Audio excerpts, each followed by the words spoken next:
আসসালামু আলাইকুম এভরিওয়ান, আশা করি সবাই ভালো আছেন। এই ভিডিওটিতে আমি কথা বলবো রাইটিং টাস্ক 1 এর যে 4টি মার্কিং ক্রাইটেরিয়া আছে তার মধ্যে একটি, আর সেটা হচ্ছে গ্রামাটিক্যাল রেঞ্জ এন্ড অ্যাকিউরেসি। একটু ভালো করে চিন্তা করবেন যে এখানে বলে দিয়েছে গ্রামাটিক্যাল, তারপরে বলছে রেঞ্জ, তারপরে বলেছে অ্যাকুরেসি। এখন যারা বলে যে গ্রামার ছাড়া আসলে আইএলটিএস এ ভালো ব্যান্ড স্কোর পাওয়া যায়, এটা আসলে কতটুকু সত্য? এটা জাস্টিফাই না করেই just grammatical range and accuracy গুরুত্বটা আমরা একটু জেনে নিই। আপনি যদি আসলে 6.5 প্লাস বা 7 or more than that writing task 1 এ পেতে চান, সেক্ষেত্রে আপনাকে খুব ভালো করে একটা জিনিস খেয়াল করতে হবে যে 4টা বিষয়ের উপরে আইএলটিএস রাইটিং টাস্ক 1 এ মার্কিং হয়ে থাকে।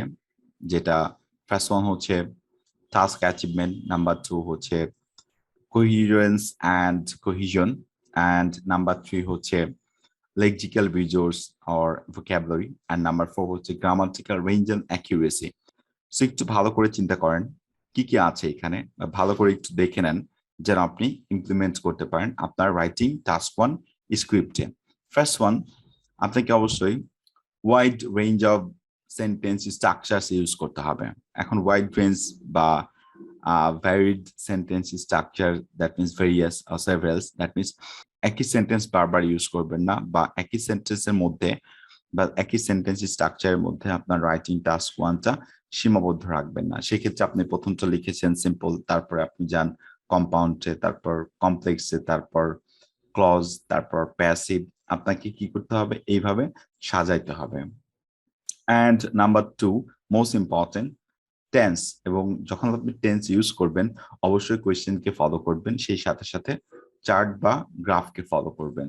ফর এক্সাম্পল, যদি এই চার্টটা আমরা একটু লক্ষ্য করি, বেয়ার্স স্টার্ট হয়েছিল 2017-এ। এখন আপনি 2022-তে এসে আপনি কিভাবে 2017-এর যেই ডেটা আছে এটা লিখবেন? এখন ডেটা লিখার ক্ষেত্রে আপনি প্রেজেন্ট টেন্স ইউজ করতে পারেন, আপনি চাইলে পাস্ট টেন্স ইউজ করতে পারেন, বাট সবচেয়ে ভালো হয় যখন আপনি কোনো পাস্টের ডেটা দিবেন ওইটাকে পাস্ট টেন্সে রাখবেন, যখন আপনি প্রেজেন্টের ডেটা দিবেন তখন আপনি প্রেজেন্ট টেন্সে রাখবেন। এটা হচ্ছে ওয়াইজ ডিসিশন।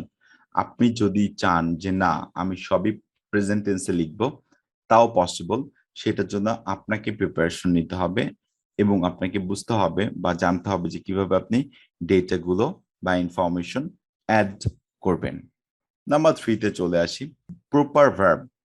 প্রপার ভার্ব দেওয়াটা কিন্তু অনেক গুরুত্বপূর্ণ। লাইক আপনি ইনক্রিজ, লাইক একটা এলিমেন্ট অর ফিচার চার্টে দেখাচ্ছে ইনক্রিজ, আপনি ডিক্রিজ দিয়ে দিয়েছেন, অথবা চার্টে দেখাচ্ছে এটা ফ্লাকচুয়েশন, বাট আপনি এখানে দিয়েছেন শুধু ইনক্রিজ।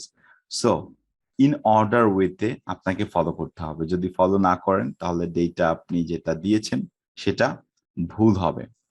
আর মিস্টেকস গুলো অবশ্যই ট্রাই করবেন অ্যাভয়েড করার জন্য, সেটা স্পেলিং হোক বা চুজিং ভার্বের ক্ষেত্রে হোক অথবা চুজিং সেন্টেন্সের ক্ষেত্রে হোক, যতটুকু সম্ভব আপনি অ্যাভয়েড করবেন। অ্যান্ড লাস্টলি, যেটা খুব গুরুত্বপূর্ণ, যেটা আসলে আমরা অতটা ভালোভাবে দেখি না যখন আইএলটিএস ক্যান্ডিডেট একটা এক্সামে বসে বা বাসায় প্রিপারেশন নেয় বা অনলাইনে প্রিপারেশন নেয়, এই জিনিসটা একটু মাথায় রাখবেন। কারেক্ট পাংচুয়েশন, এখন use of comma, use of full stop, use of clone, use of semicolon, আসলে 4 ধরনের জিনিসই কিন্তু রাইটিং টাস্ক 1-এ আপনার পাংচুয়েশন হিসেবে আমরা ইউজ করে থাকি। সো যখন আপনি পাংচুয়েশন এগুলো ইউজ করবেন তখন একটু মাথায় রাখবেন যেন এটা ঠিক জায়গায় আপনি ইউজ করতেছেন। আপনি যদি যেখানে দরকার কমা সেখানে যদি আপনি ডিরেক্ট ফুল স্টপ দিয়ে দেন তাহলে কিন্তু সেন্টেন্স স্ট্রাকচারটা রং হয়ে যাবে। সো এই বিষয়গুলো একটু খেয়াল রাখবেন, তাহলে আপনার জন্য 6.5 to 7 or more than that পাওয়াটা অনেক বেশি ইজি হয়ে যাবে।